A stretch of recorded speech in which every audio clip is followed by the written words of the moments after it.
오늘 우리 함께 보실 말씀은 시편 46편 1절부터 11절까지의 말씀입니다. 시편 46편 1절부터 11절까지 함께 봉독하겠습니다. 하나님은 우리의 피난처시오 힘이시니 환난 중에 만날 큰 도움이시라. 그러므로 땅이 변하든지 산이 흔들려 바다 가운데에 빠지든지 바닷물이 솟아나고 뛰놀든지 그것이 넘침으로 산이 흔들릴지라도 우리는 두려워하지 아니하리로다. 한 시내가 있어 나뉘어 흘러 하나님의 성 곧 지존하신 이의 성소를 기쁘게 하도다. 하나님이 그 성 중에 계심에 성이 흔들리지 아니할 것이라. 새벽에 하나님이 도우시리로다. 문 나라가 떠들며 왕국이 흔들렸더니 그가 소리를 내시며 땅이 녹았도다. 만군의 여호와께서 우리와 함께 하시니 야곱의 하나님은 우리의 피난처시로다. 와서 여호와의 행적을 볼지어다. 그가 땅을 황무지로 만드셨도다. 그가 땅 끝까지 전쟁을 쉬게 하시며 활을 꺾고 창을 끊으며 수레를 불사르시는도다. 이르시기를 너희는 가만히 있어 내가 하나님됨을 알지어다. 내가 문 나라 중에서 높임을 받으리라. 내가 세계 중에서 높임을 받으리라 하시도다. 만군의 여호와께서 우리와 함께 하시니 야곱의 하나님은 우리의 피난처시로다. 셀라. 아멘.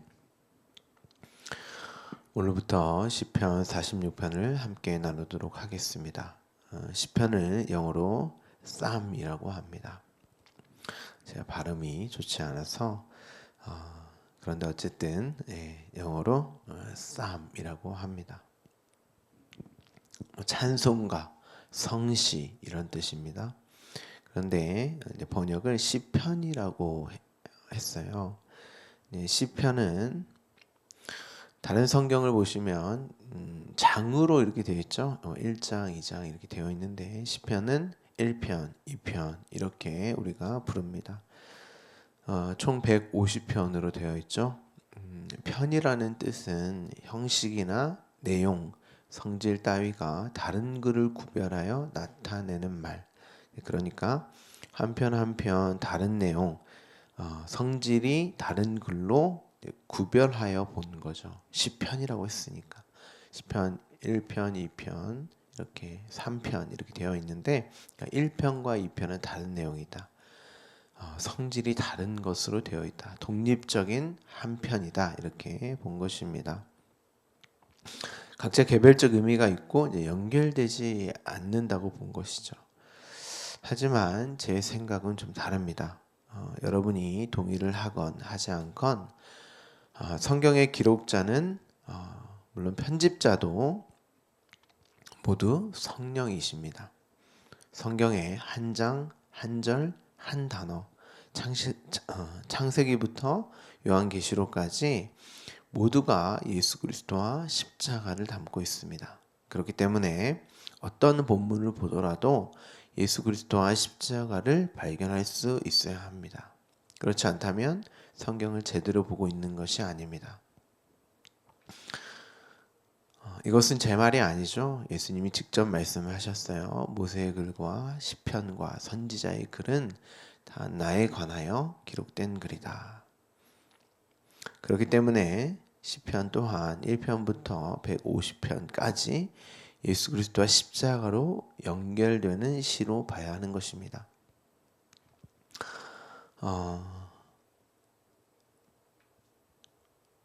우리가 45편을 이제 함께 봤었죠.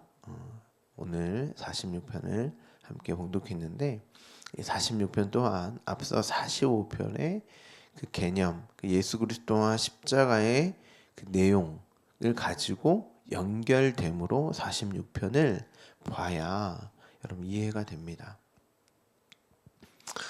독립적으로 하나하나 개별적 해석이 아닌 앞뒤 문맥을 살필 수 있는 그런 연결된 글로 봐야 합니다. 시편 46편도 45편의 그 소사님이라고 하는 그 소제목으로 함께 살펴봐야 하죠. 그 개념을 가지고 왕, 아버지, 아들, 딸, 왕후 이런 개념을 하나하나 연결해서 살펴봐야 보았습니다.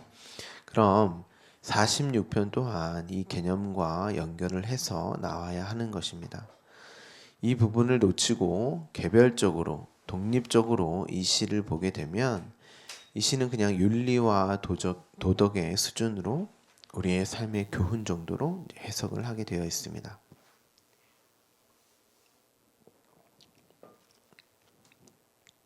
46편 전체를 보시면 사실 여러분이 시편을 잘 이해하고 계셨다면 앞서 우리가 1편부터 쭉 살펴본 내용을 여러분들이 잘 기억하고 계시다면 어렵지 않게 다 이해할 수 있는 해석이 가능한 시입니다. 땅이 변하는 것이 무엇이며 산이 흔들려 바다 가운데에 빠지는 것이 무엇인지 예수님께서도 이 말씀하시죠. 산을 던져 바다에 빠지는 그 내용을 말씀을 하십니다. 한 시내가 나뉘어 흘러가는 것이 무엇인지 창세기의 그 동상 중앙에 그 성전으로부터 나오는 그 생수의 강, 자, 그 본문을 요한복음에서 예수님께서 말씀을 하십니다. 하나님이 땅을 황문지로 만드는 것이 무엇인지, 땅의 기근, 그 재앙에 관한 내용을 여러분들이 알고 계시다면 이 내용도 어렵지 않게 알 수 있습니다. 활, 창, 수레가 불살라지는 것이 무엇인지, 왜 전쟁 중에 하나님이 너희는 가만히 있으라고 하셨는지, 자, 모두 모세오경에 나오는 내용이죠.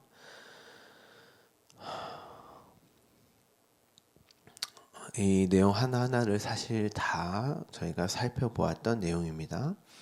자, 오늘 본문의 소제목을 보시면 알라못에 맞춘 시라고 되어 있습니다.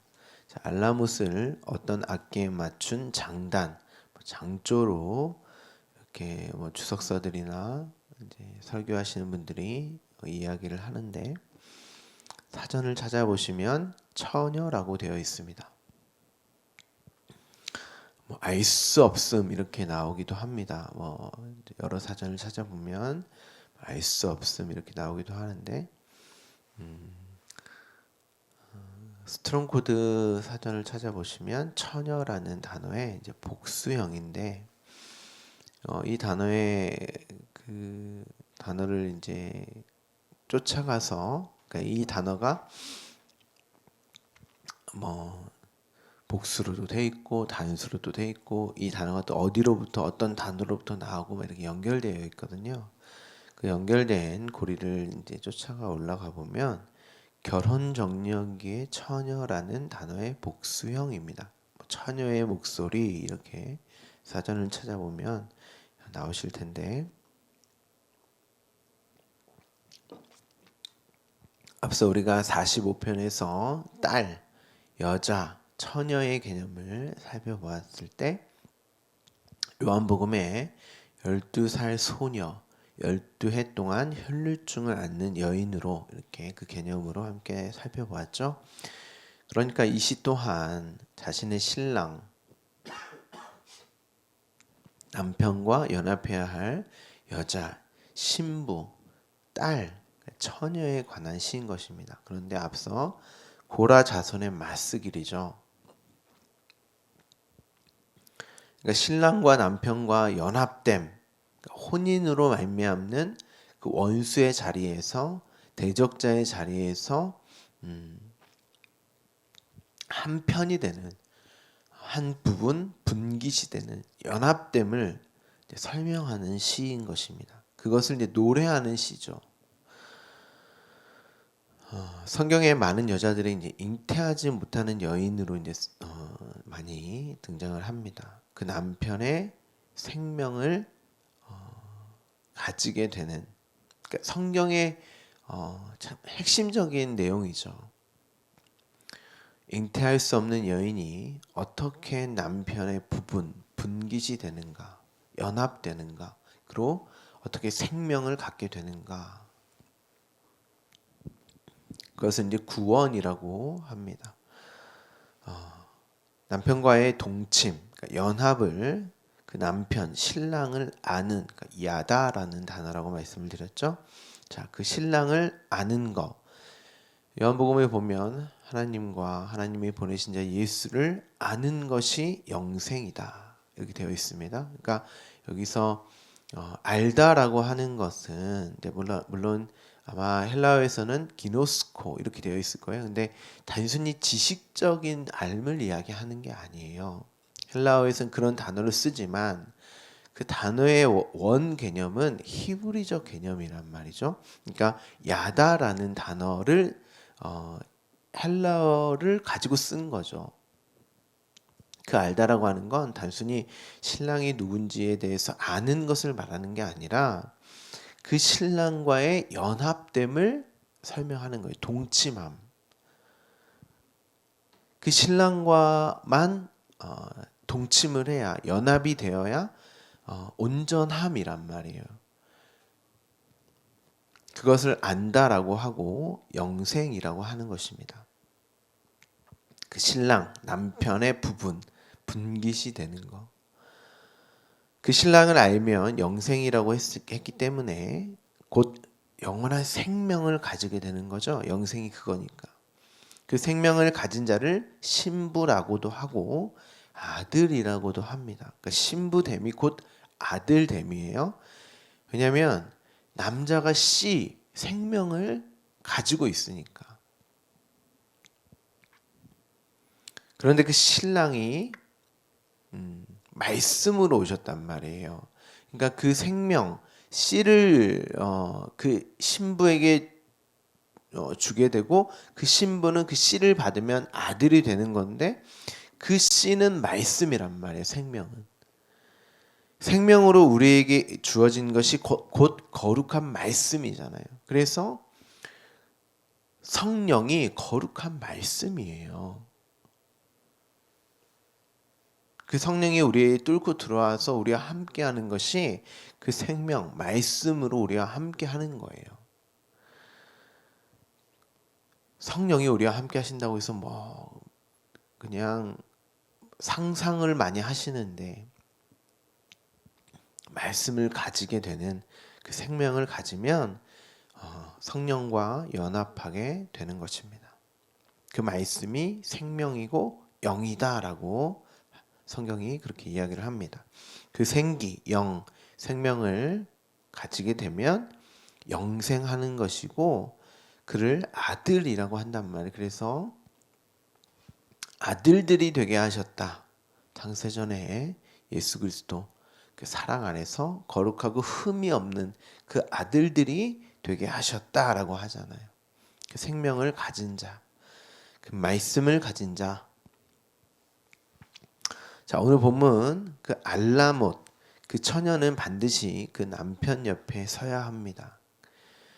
어떻게 서게 되었죠? 45편의 내용으로 보면 금으로 된 옷, 성령의 기름 부음을 받은. 자, 과거에는 구약에는 그 성령과의 연합을 기름 부음으로 이제 그렸단 말이에요. 그래서 왕, 제사장, 선지자에게 기름을 부은 것이 곧 신약으로 오면 성령의 기름 부음 받 성령과의 연합이에요. 그런데 우리가 왕이고 우리가 제사장이고 우리로 선지자라고 한단 말이에요. 성경이 어떤 특별한 자를 말하는 것이 아닙니다. 내가 성령의 기름 부음을 받아서 능력이 있어서 자신의 어떤 능력됨으로 여러 사람에게 성령을 주기도 하고 능력을 펼치기도 하고 기름을 붓기도 하고 그런데 그건 다 사입입니다, 여러분. 그런 말을 하는 게 아니에요. 우리 모두가 다 그 기름 부음을 받은 성령과 연합된 자란 말에 말씀을 가지게 되면 그 생명을 가지게 되면 어떤 등급이 있는 게 아니에요. 어떤 특별한 능력을 가지게 되는 게 아닙니다. 그 성령과의 연합, 그 기름 부음을 말씀을 입는다라고 하죠. 그래서 전신갑주를 입어라 이러잖아요. 의의 옷. 요한계시록에 보면 새 예루살렘의 성전을 입는 그 맞이하는 신부의 준비됨.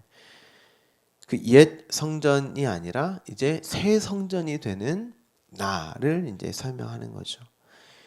이러한 모두가 다 말씀을 상징하는 것들입니다.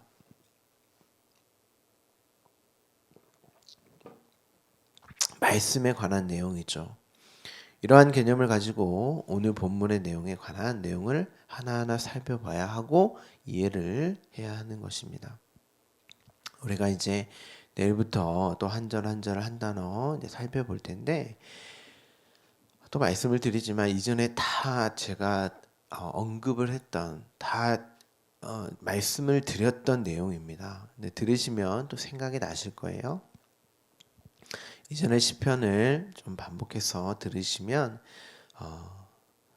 굉장히 유익하실 것입니다. 그리고 여러분의 것으로 만드셔야 합니다. 그래야 여러분이 뭐 구약을 보든 신약의 어떤 예수님의 말씀, 뭐 사도들의 말씀을 읽으시면서 뭐 이런 내용들이 나올 때 그때 그 내용은 이 내용이지 하고 이제 읽으실 수 있으세요.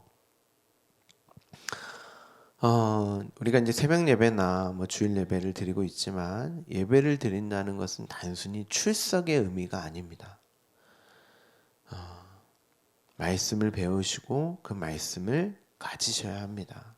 그것이 곧 신랑 옆에 서게 되는 것이고 연합됨이고 영생의 삶을 사는 거예요. 누리는 거예요. 그 말씀으로 여러분의 그 하나님, 오늘 본문의 말씀으로 보면 너희는 가만히 있어 내가 하나님됨을 알지어다. 그 하나님을 알므로 그 하나님이 나의 아버지 되심, 나의 신랑 되심을 이제 누리는 시간이 예배 시간이에요. 우리 나눔 시간도 그렇고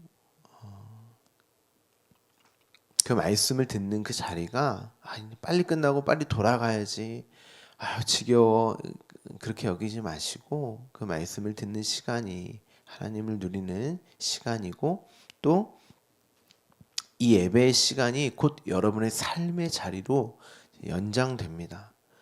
여러분의 삶을 하나님께 드리는 것 또한 신랑 옆에 서는 거였잖아요. 나의 삶을 드리라 라고 하는 그 내용의 진의가 신랑을 아는, 또 신랑을 누리는 그 연합된 나의 영생된 삶을 오늘도 누리는 것이 말씀을 아는 것입니다. 매 순간이 그 영생을 누리시며 여러분의 삶이 하나님께 드려지는 귀한 삶이 되기를 간절히 소망합니다. 우리가 내일부터 또 한 절 한 절 함께 살펴보겠습니다. 기도하겠습니다.